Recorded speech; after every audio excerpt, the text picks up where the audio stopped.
Vamos abrir no Apocalipse. Hoje eu preciso que vocês também deixem aberto o celular, que eu vou pedir para vocês fazerem uma pesquisa rapidinha. Vocês vão dar uma googada aí no Google, só para a gente entender algumas coisas. Apocalipse 6. Vamos orar primeiro. Obrigado, Senhor, por essa manhã. Obrigado pela tua presença. Obrigado, Senhor, pela tua manifestação. Obrigado pelo teu Espírito. E nesse mesmo Espírito que nós te pedimos, é que o Senhor nos conduza para aquilo que o Senhor mesmo quer que entendamos. Colocamos diante de Ti as nossas vidas, Te agradecemos e é no Teu nome, Senhor, e Te louvamos. Amém e amém. Eu quero conversar com vocês hoje. Vamos mergulhar um pouquinho mais dentro do texto de Apocalipse. E eu quero falar com vocês hoje especificamente sobre os 7 selos e as 7 trombetas. E eu quero que você tenha na cabeça o que nós falamos nos domingos passados. O que nós falamos no domingo passado? Que é importante. O livro, e eu vou falar especificamente no livro de Apocalipse. O livro de Apocalipse, ele tem uma história de interpretação, certo? E essa história de interpretação, ela não pode ser esquecida. Vou repetir, a gente tem que ter isso na cabeça. Especificamente o livro de Apocalipse tem uma história de interpretação que ia até o final do primeiro século. Vamos falar aí até o comecinho do segundo século, que quem era daquela geração provavelmente entendeu perfeitamente o que o livro queria dizer, com todas as suas figuras e tudo mais. Aquilo fazia sentido. Na patrística, que era o período dos pais apostólicos até o século IV, começou-se a trabalhar a ideia da interpretação figurada, porque eles já perderam a conexão com aquelas gerações primeiras e aquele livro já não fazia tanto sentido quanto na primeira geração. Passado toda a patrística, entrou-se a Idade Média. A partir do período que a gente chama de Reforma Protestante, começou-se uma nova ideia de interpretação, onde muitas dessas interpretações elas apontavam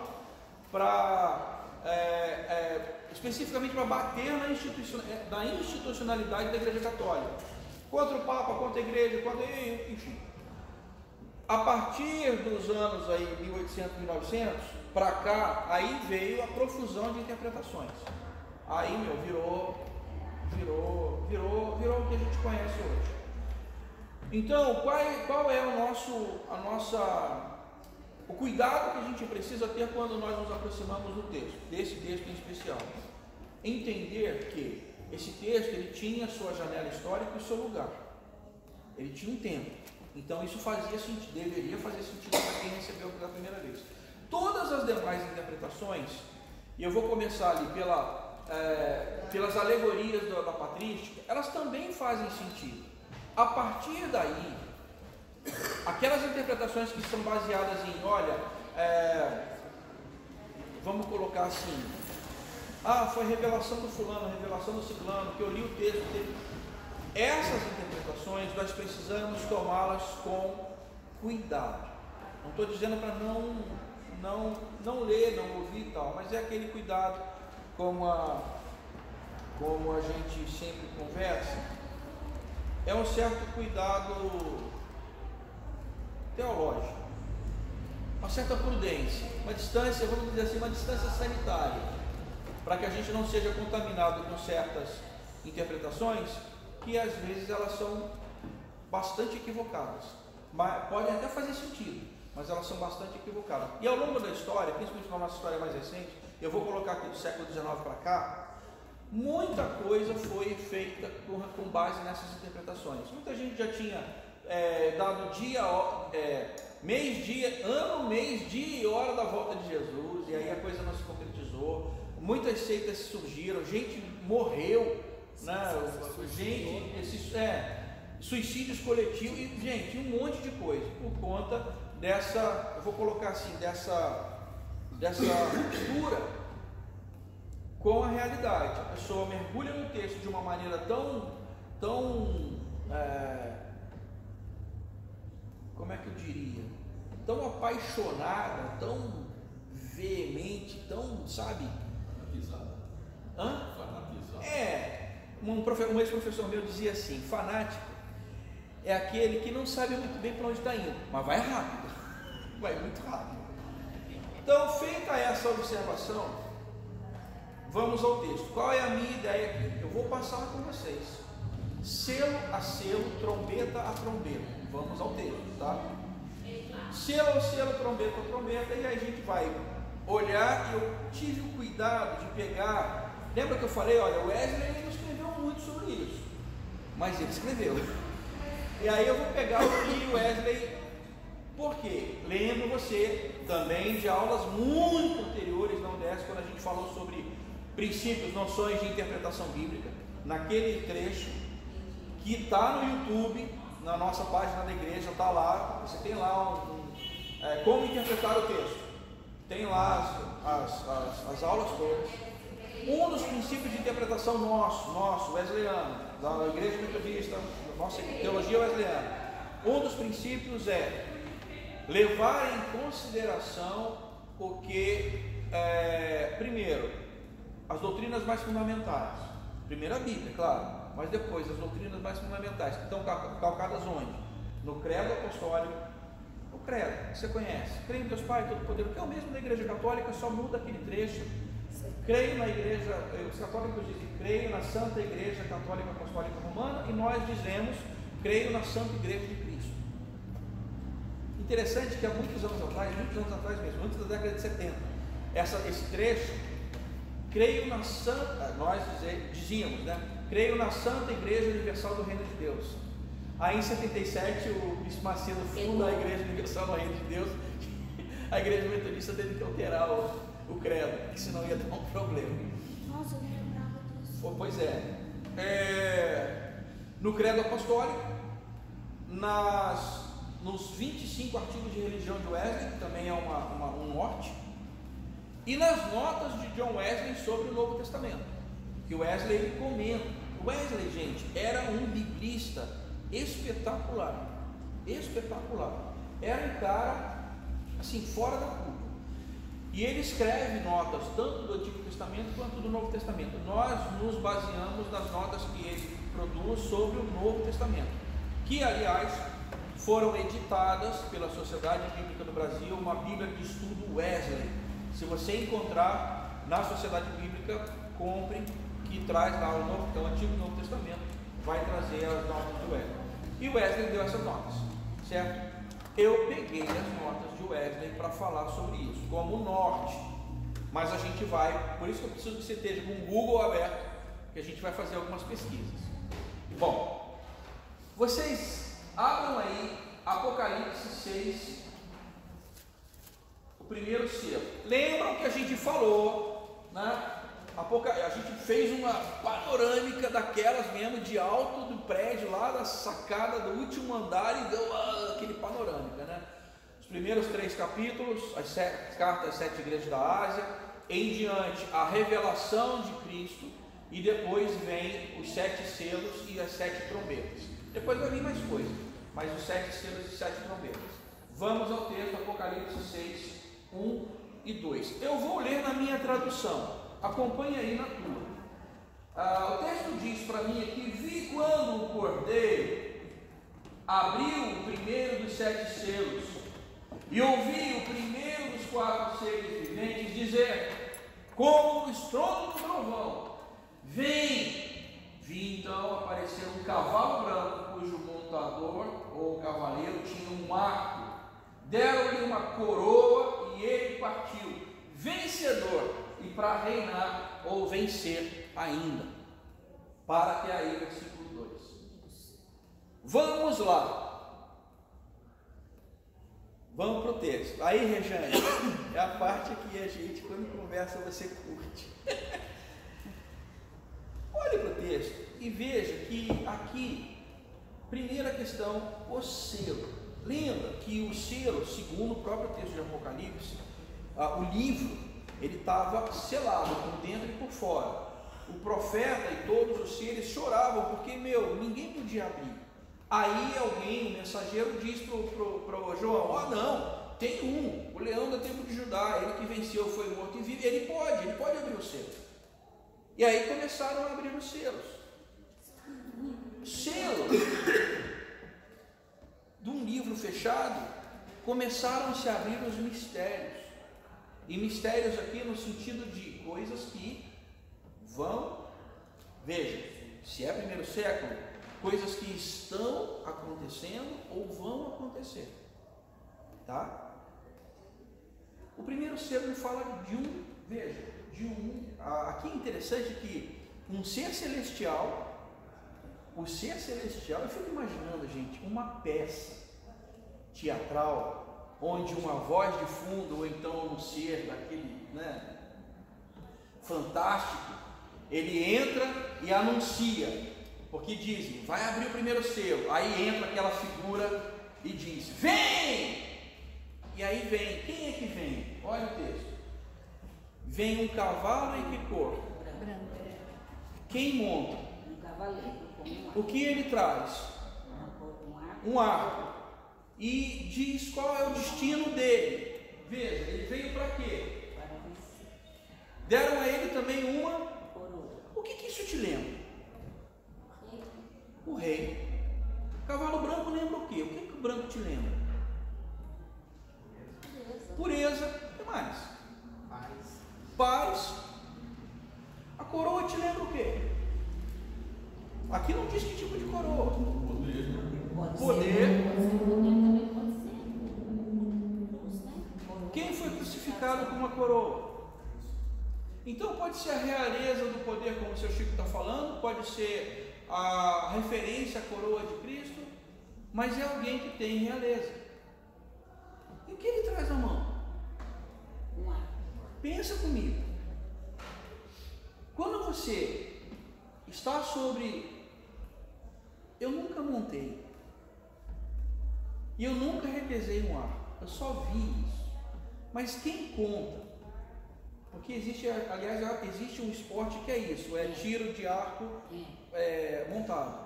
Que não é uma coisa muito fácil, gente. Eu fico imaginando, se montar a cavalo já é um negócio da hora, que dirá montar o cavalo. Mas o arco era uma arma de guerra que fazia com que a flecha, que você alcançasse lugares mais distantes do que simplesmente uma lança ou o alcance do seu braço. E o cavalo fazia com que você chegasse a lugares mais distantes também.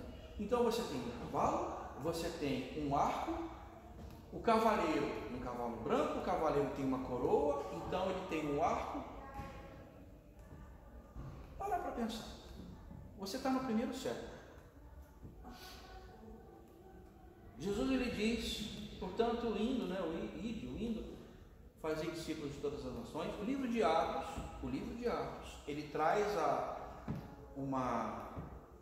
quando você lê o livro de Atos, pensa nisso, tá? Ele traz um Pentecostes descendo, em Atos 2, fala sobre profusão de línguas.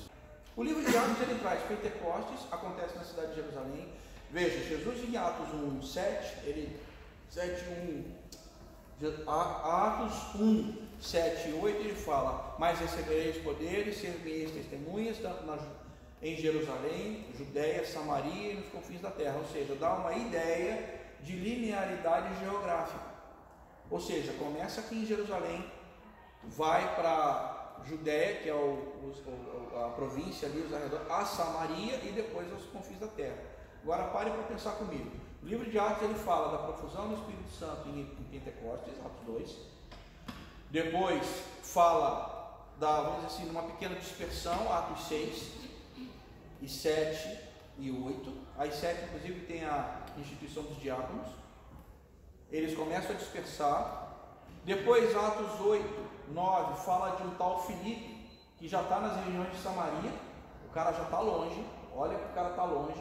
E diz inclusive que Filipe começa o último ato ali daquele momento de Filipe foi evangelizar um alto oficial de uma rainha do norte da África, Candace, o oficial eunuco, que ele evangeliza o eunuco possivelmente, porque o texto diz que ele estava lendo um trecho do livro do profeta Isaías. Bom, pode ser um judeu convertido da dispersão judaica. Os judeus viveram muitas vezes essas dispersões, e o cara estava lendo, estava tentando entender. Aí Filipe fala acerca do Messias com aquele texto para aquela pessoa, e essa pessoa vai para o norte da África. Então já está meio longe. Aí, Atos 9, acontece a conversão de quem? Paulo, caminho de Damasco. Damasco, o cara já está indo, gente, rumo a Síria. E lá ele tem um encontro com Jesus Cristo vivo. E a partir desse encontro com Jesus Cristo vivo, diz a tradição que ele fica.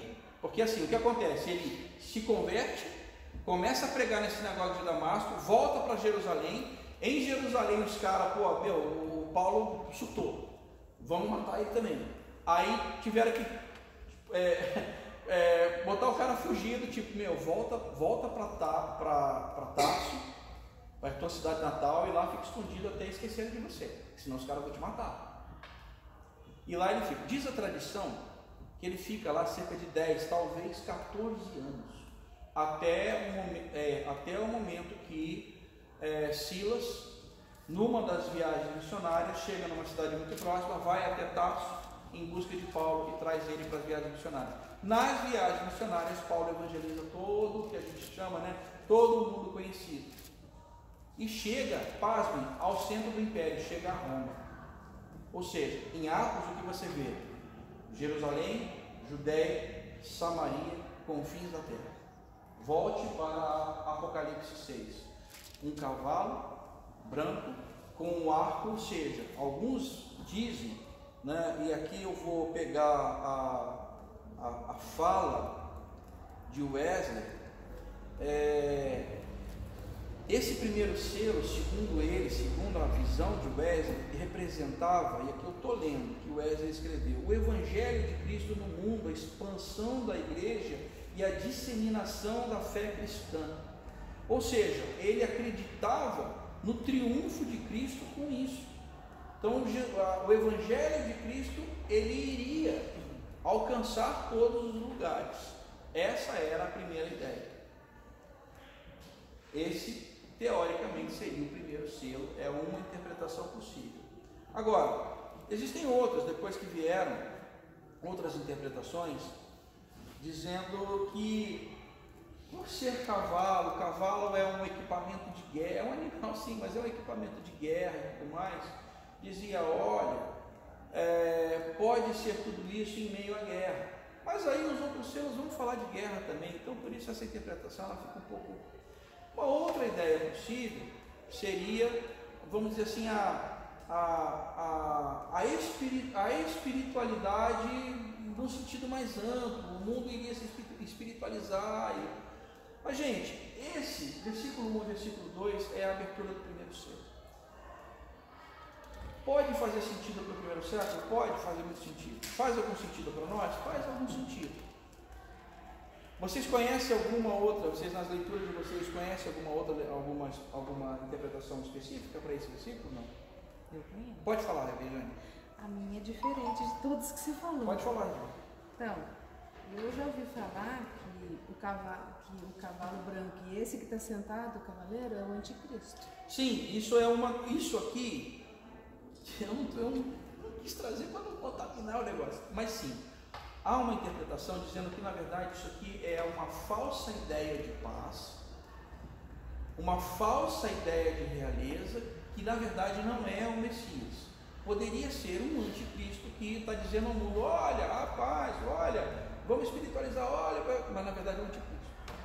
Mas isso é uma hipótese. É porque porque os cavalos seguintes são todos terríveis. Então, assim, primeiro começaria com o anticristo, com o reinado dele, ele receberia a coroa, porque ele é o Sim. reinado, coroa quer dizer reinado, Sim, né? sim. Então, o reino de anticristo, e aí em seguida viria todos aqueles Sim. cavalos todos trazendo guerra, morte, fome, né? Faz Mas a sentido. interpretação de Wesley passa longe disso. Passa longe disso. Em sequência. Sim, Né? a interpretação de Wesley passa longe. Eu não estou dizendo, veja, gente. Essa é uma das interpretações. De novo, não dá para nós concretarmos o texto. Não dá para fechar e dizer, é isso. são as hipóteses, tá? A primeira é essa é uma outra. Plausível, sim. Tanto é que isso que a Regiane está falando é uma das hipóteses que foram levantadas já no período da Reforma Protestante. Então isso é recente, bem recente. Vamos ao segundo selo. Apocalipse 6, 3. Vamos ao segundo selo. Quando abriu o segundo selo, ouvi o segundo vivente dizer: vem. Lembra a ideia da cena de teatro? O primeiro disse: entra na cena, vem. Agora o segundo entra na cena, vem. E aí não vem, olha o que vem. Outro cavalo, vermelho. Ao seu montador foi concedido o poder de tirar a paz da terra, para que os homens se matassem entre si. Entregaram-lhe também uma grande espada. Aí vamos de novo às figurações. Cavalo, equipamento de guerra. Qual é a cor? Vermelho, é sangue, é guerra, o negócio vai ferver. Tem a espada, vai tirar a paz. E aqui fala, olha, não sei como é que está a tradução de vocês, mas que os homens eles se matassem uns aos outros. O negócio não é só instituição contra instituição, mas talvez uma guerra civil, um negócio descontrolado. Bom, para aquele primeiro século, isso talvez fizesse muito sentido também, muito sentido, porque eles viveram esse período de guerra, de sangue, e realmente foi muito, muito difícil. Eu vou tirar aqui, Wesley, ele disse que esse selo representa, aqui eu estou lendo, tá? Lendo o que ele diz, representa a expansão dos conflitos do mundo, que aumentariam em intensidade e frequência paulatinamente ao longo da história. Ele acreditava que essa visão simbolizava a violência e a opressão que existem e existirão no mundo por conta de, aí gente, leitura de Wesley, por conta da ganância, do ódio e da intolerância humana. Eu chamo a tua atenção, veja, Wesley, se no primeiro século isso fazia sentido, Wesley já faz uma interpretação segundo a sua visão de crítica social no seu tempo. E isso a gente precisa estar muito atento. Não se iludam, gente. O Wesley tinha uma consciência social muito aguda, muito viva. Então, Wesley viveu em praticamente todo o século XVII. Ele é de 1703 e morreu em 1791, se não me engano. O camarada viveu o século XVII todo. No século XVII começa a primeira Revolução Industrial. E o negócio ele vai piorando. A primeira parte do capitalismo, que a gente chama de capitalismo selvagem, está nesses anos 1700, século XVIII. O Wesley ele faz uma leitura olha só, cara, isso que eu acho de Apocalipse, dizendo, é guerra, é isso, é aquilo, por conta de ganância, ódio e intolerância. E é interessante como um biblista do tempo dele pega um texto e reinterpreta à luz das coisas que ele está vivendo. Por isso, gente, que Apocalipse é tão rico, porque você pode extrair do texto coisas do teu dia a dia. Já a gente vai ver questões de esperança, porque o texto há selos que trazem esperança, mas por enquanto o cenário é sombrio. Isso valeu para o primeiro século, valeu para o tempo lá da Reforma Protestante, dos tempos protestantes, e eu acredito que isso também possa valer para o nosso dia, os dias de hoje. Boa parte das guerras que vivemos, que se vivem hoje, porque hoje não tem só guerra na Ucrânia. Dá um Google aí agora, eu preciso que você me ajude, dá um Google aí e coloca a expressão mais ou menos assim: outras guerras além da Ucrânia. Outras guerras além da Ucrânia. Dá um Google aí para você ver quantas guerras estão acontecendo tem outras guerras no mundo hoje, além da Ucrânia. Fala Somália. Exato. E tem lugares onde. Tem lugares que tem guerra civil há muito tempo. Exatamente. Em Angola, por exemplo. guerra. Então, gente, percebam, essa ambientação de guerra, cara, desculpa, mas ó, até me arrepiei eu falar isso. Sinistro.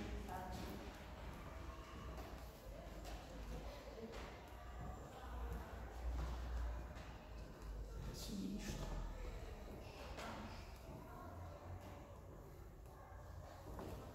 Esse cavalo vermelho é o sangue da guerra. Então, quando a gente pega esse trecho, esse texto, e vê esse segundo selo falando de guerra, nós estamos falando, sim, primeiro século, beleza, porque isso aconteceu. Ao longo da história, sim, isso aconteceu. Mas eu não posso, fica difícil, gente, fica difícil eu não acreditar que esse texto não seja atual. Não, é muito atual. Porque se eu pego isso hoje, é assustadoramente atual. Como é que eu não posso dizer, olhando a quantidade de conflitos que existem no mundo hoje, que isso aqui não faz sentido? Inclusive, a gente aqui não está tão longe, né? A Colômbia tem uma guerra civil. Sim. Que é Eu não sei se você já acompanhou, aqui na América Central nós estamos vivendo situações de guerra civil em alguns lugares, na Nicarágua, no Haiti.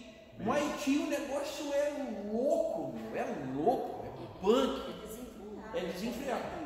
E é um lance de guerra civil, e eu fico imaginando como é que deve ser uma igreja tentar pregar o evangelho num lugar como esse. A senhora que trabalha comigo lá em casa, ela é de Angola.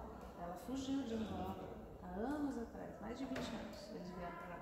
É coisa de louco. Nunca mais voltaram. Então esse selo, ele fala de algo assim que era passado, mas eu não posso dizer que isso não está presente. Por isso, volto àquela referência no começo do nosso encontro.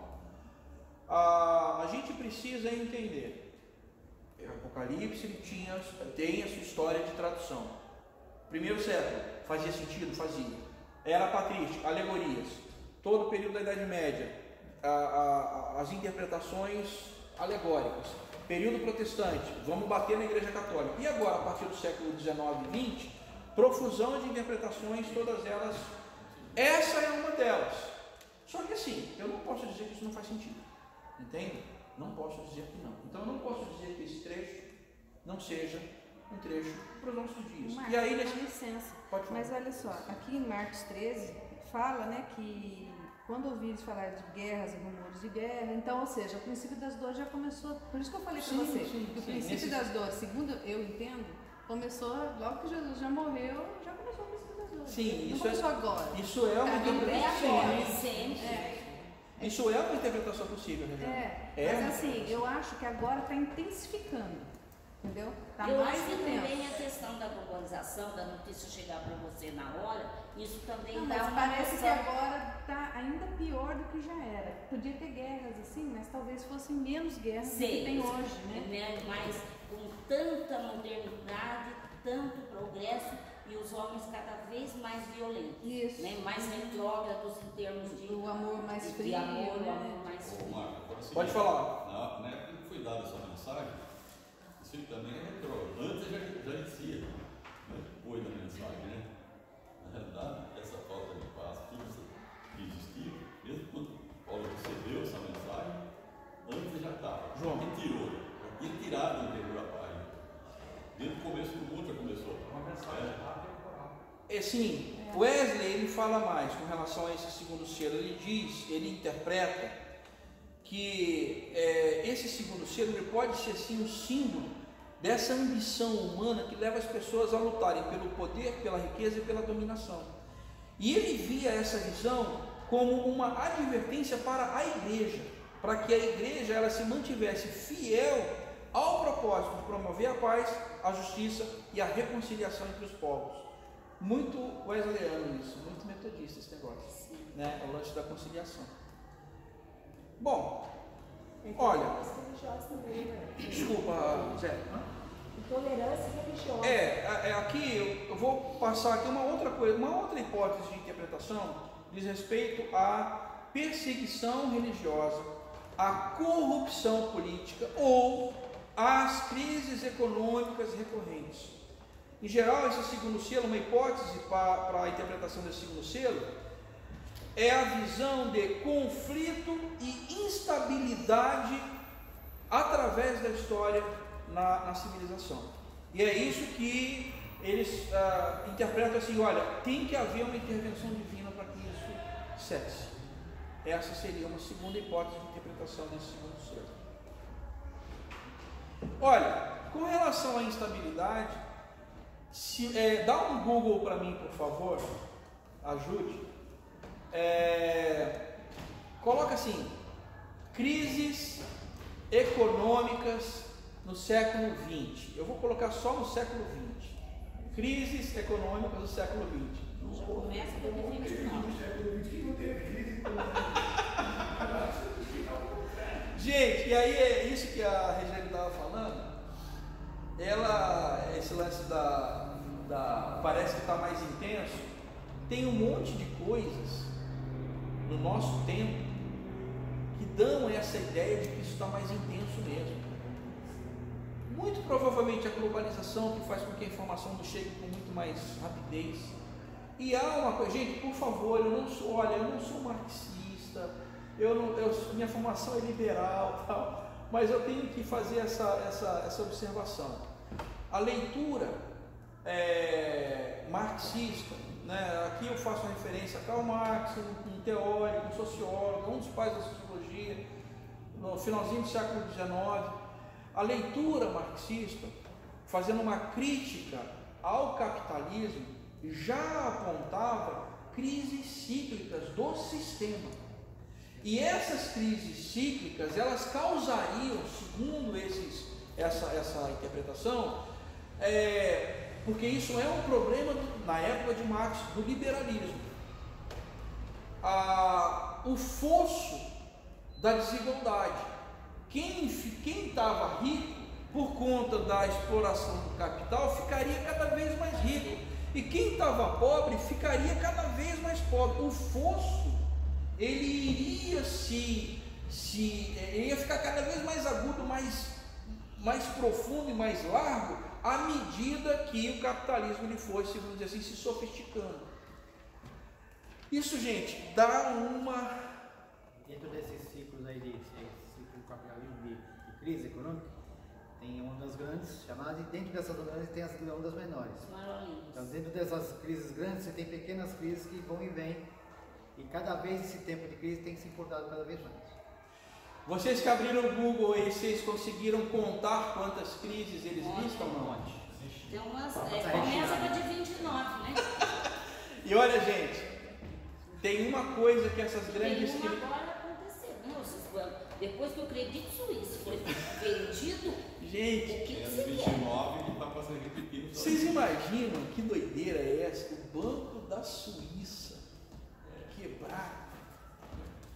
Assim, mas enfim, essas crises, elas acabam gerando uma instabilidade tão grande que pode apontar para guerras. Então, enfim, isso é uma discussão muito interessante, uma reflexão muito bacana para a gente fazer. Vamos para o outro selo? Quando abrir o verso 5, acompanhe comigo. Quando abrir o terceiro selo, ouvi, olha de novo aí a cena. Primeiro selo, o primeiro ser vem. Segundo selo, o segundo ser vem. Agora o terceiro selo. Terceiro ser vem, vem. E aí vem, quem é que vem? Um cavalo preto. E cujo cavaleiro tinha na mão o quê? Veja, uma balança. Ouvi então uma voz vinda do meio dos 4 seres viventes, que dizia: 1 litro de trigo por 1 denário, 3 litros de cevada por 1 denário, quanto ao óleo e ao vinho, não causes prejuízo. Olha, isso, gente, com relação ao terceiro selo. Aí está 1 litro, é? 1 litro? Aqui está 1 litro, a minha tradução. Como é que está na tradução de vocês? Uma medida. Uma medida. É que nessa época eu achei que tinha litro ainda. Não, aqui é a minha tradução. Aliás, deixa eu só... Legal. Fernando, deixa eu só dar uma olhadinha aqui para ver como é que está no texto lá por baixo. 6, 6,6. 6,6. O que você acha que é isso? Olha, o segundo é guerra.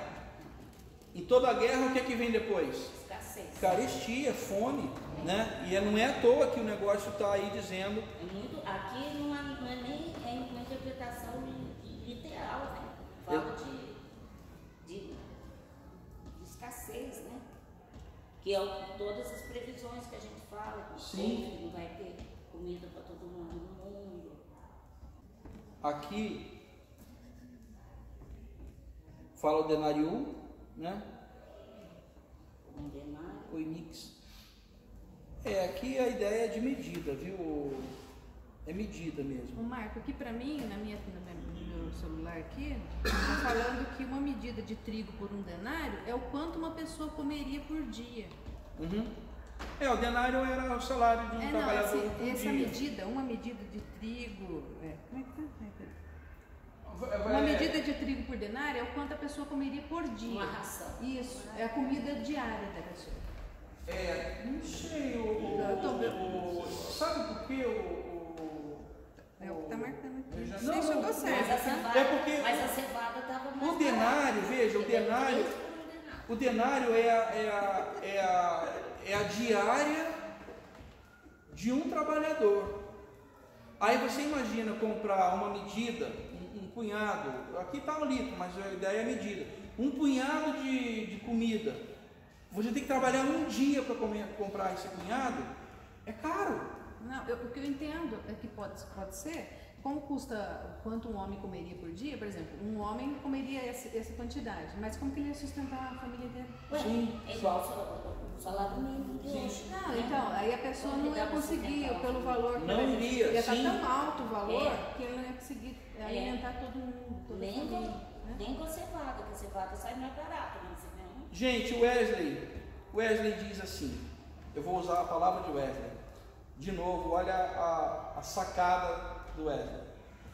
Ele diz que o terceiro selo representa a crise econômica e escassez que ocorrem ciclicamente em períodos de guerra e instabilidade. Ele acreditava que isso simbolizava com clareza fome, miséria que assolavam o seu mundo, causadas pela ganância e opressão dos poderosos.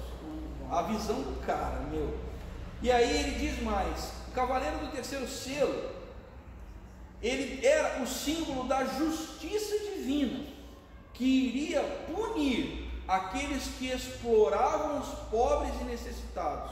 Ele via essa visão como uma advertência para os ricos e poderosos, para que se arrependessem de suas injustiças e se voltassem para a prática do amor, da caridade e da solidariedade. Por isso a balança, né? Por isso a balança.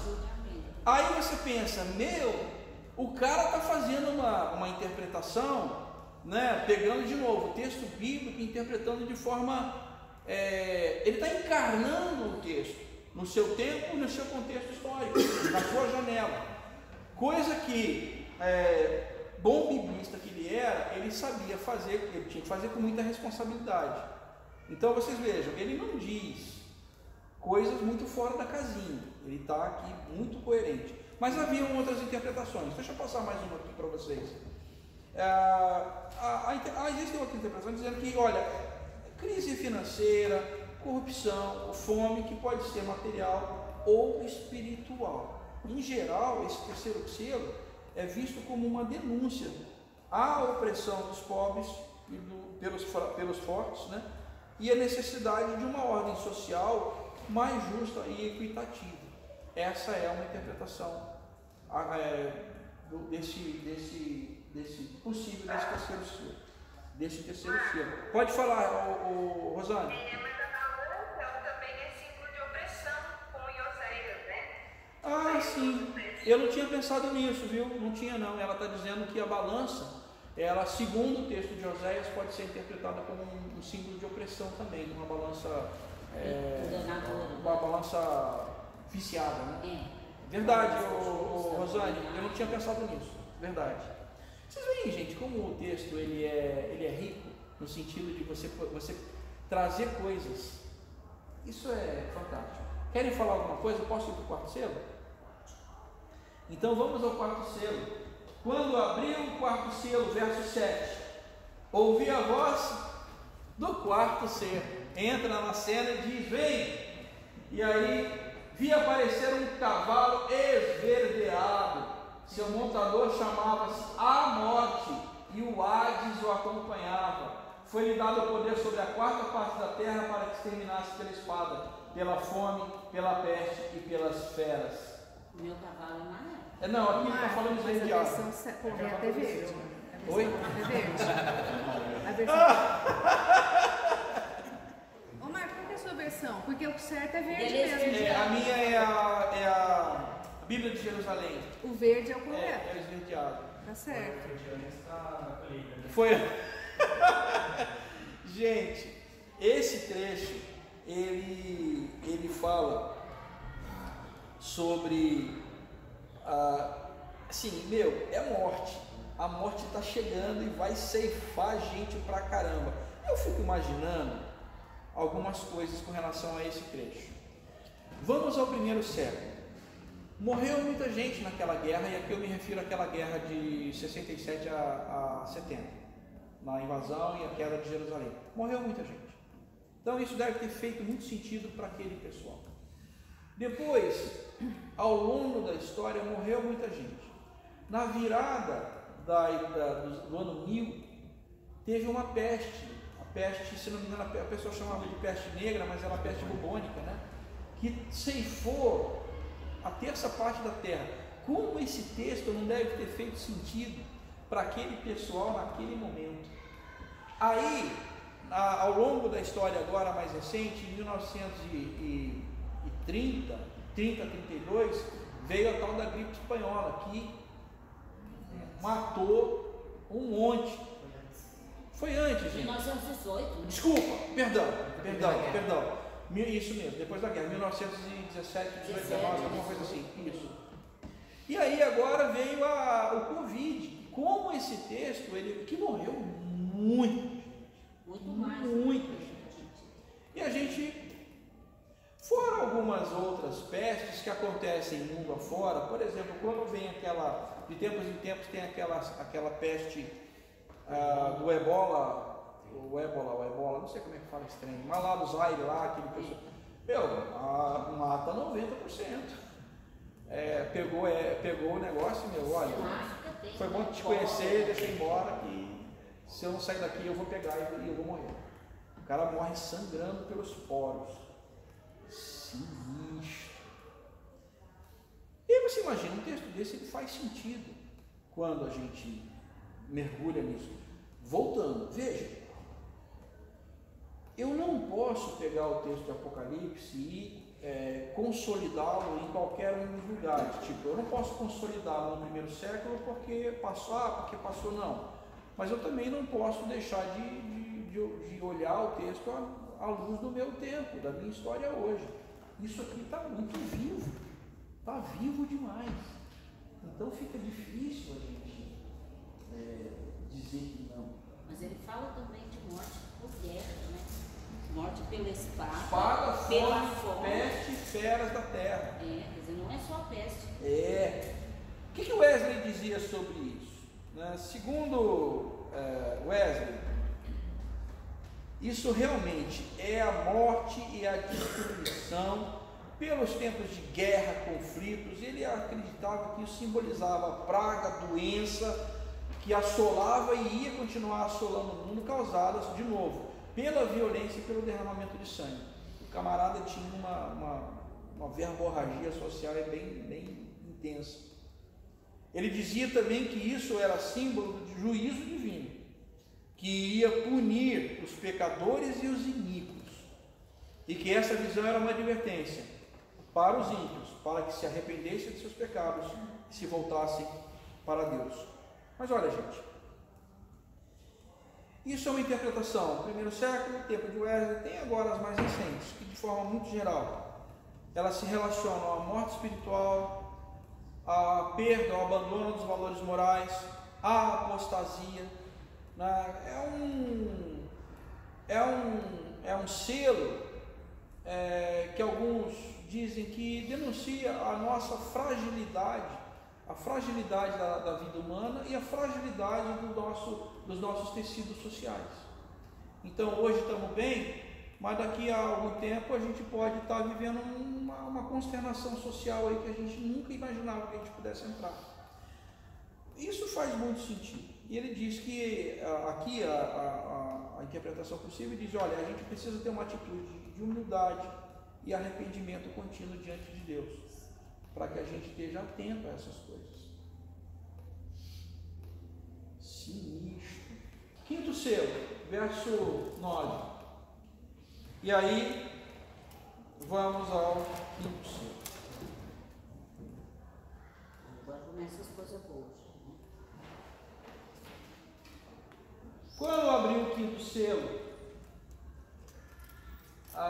eu vi sobre o altar as almas dos que tinham sido imolados por causa da palavra de Deus e do testemunho que dela tinham prestado. E eles clamaram em alta voz: até quando, ó Senhor, santo e verdadeiro, tardarás a fazer justiça, vingando nosso sangue contra os habitantes da terra? A cada um deles foi dada então uma veste branca, e foi-lhes dito também que repousassem por mais um pouco de tempo, até que se completasse o número dos seus companheiros e irmãos, que seriam mortos como eles. Aqui, esse trecho faz muito sentido para uma igreja perseguida no final do primeiro século. Provavelmente também faria muito sentido para as grandes perseguições que aconteceram, e as inquisições da vida e tudo mais ao longo da história. Isso aqui talvez faça muito sentido para a igreja perseguida até os dias de hoje, para os mártires que até hoje vivem. A gente tem, abre o seu Google aí e coloque aí a igreja perseguida no mundo. Igreja perseguida no mundo, abre o seu Google aí para você ver. Tá seguindo. E a gente todo ano a gente rememora o dia da igreja perseguida, é o DIP. Para que a gente ore por esses irmãos e irmãs ao redor do mundo. Está vendo, gente? Esse texto, ele é ou não é atual? Ele é muito atual. Só que a gente, de novo, a gente tem que tomar muito cuidado na hora de fazer as interpretações. Então, dá para fazer esse tipo de leitura? Dá. Não dá para dizer que não dá. Dá. Só que até então a gente tem que tomar cuidado. Até aqui, está tudo correndo bem. A gente ainda não entrou na questão de milênio, tal. Wesley, ele entendia que esse quinto selo ele era a fidelidade dos cristãos, daqueles mártires, para com a palavra, e que deram suas vidas por Cristo. Ele acreditava que essas almas, elas clamavam por justiça, porque eles ainda não tinham visto a plena realidade da promessa, não tinham visto justiça, não tinham visto nada disso. Então, o texto ele traz esse clamor.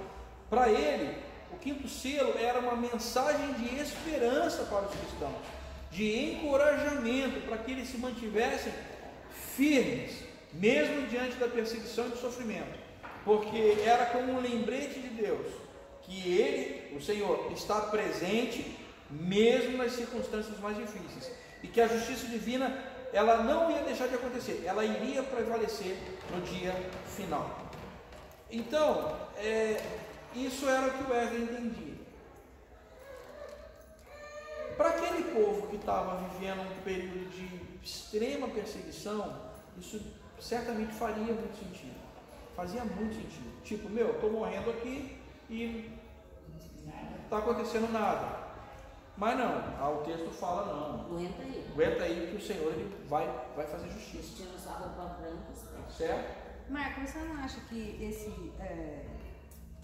o complemento dessa daí que você acabou de ler, né, de Apocalipse 6, 9, ele não complementa no Apocalipse 7, 9? Olha, eu não cheguei lá. Quando fala da visão dos glorificados. Ah, sim. Não seria a mesma multidão, assim dizendo? Olha o Regiane. Que aqui no meu é assim, a visão dos glorificados. Não sei, eu penso que talvez pudesse estar falando do mesmo povo, sabe? Sim, é possível. Só que de um modo um pouco mais detalhado. Sim, eu não posso dizer que não. Mas você pode ver que aqui está falando que estão de veste branca e aqui também, eles estão com vestes brancas. Seria assim uma continuação do relato, sabe? Quando quando a gente abrir as trombetas, algumas coisas elas vão se repetir. É isso que eu Então é a ideia seria uma coisa mais detalhada. da continuidade. Bom, gente, vamos parar por aqui, senão a gente vai... Então, ó, paramos no 5º selo, certo? E aí nós vamos começar do verso 12 no domingo que vem, tá bom? Apocalipse 6:12. Vamos terminar os selos e vamos seguir as trombetas. Tá, ok? Vamos orar, agradecer ao Senhor. Pai querido, obrigado por essa manhã. Te agradecemos e te pedimos a tua bênção, Senhor. Seja conosco e nos ajuda, nos ajuda. Colocamos em tuas mãos as nossas vidas e é no nome de Jesus que te agradecemos. Amém e amém.